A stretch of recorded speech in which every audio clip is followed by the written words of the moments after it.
President-elect Trump takes the oath of office next week, and today we learned the U.S. Capitol, along with state buildings, both in Nebraska and Iowa, among several others, will look different than expected on Inauguration Day.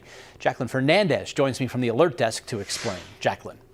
Hey, Dave. House Speaker Mike Johnson announced today flags at the U.S. Capitol will fly at full staff on Inauguration Day. Nebraska and Iowa's governors are following suit. Now, President Biden ordered the flags to be flown at half staff for 30 days after the death of former President Carter.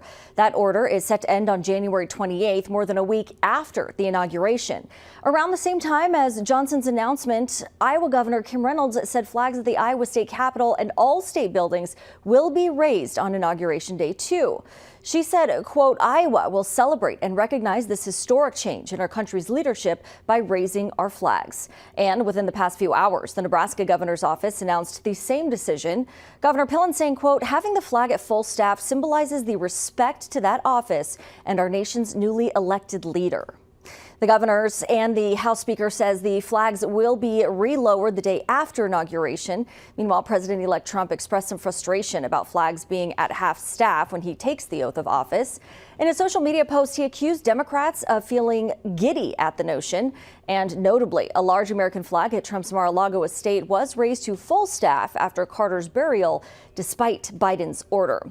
Now, this whole situation does have some historical perspective. So we're going to take a look at a picture from the Library of Congress showing the flags at half staff for Richard Nixon's second inauguration in 1973. They were lowered. There's a full screen for you. They were lowered in honor of President Truman, who died that prior December. Dave. All right, Jacqueline Fernandez, live from the Alert Desk this afternoon. Jacqueline, thank you for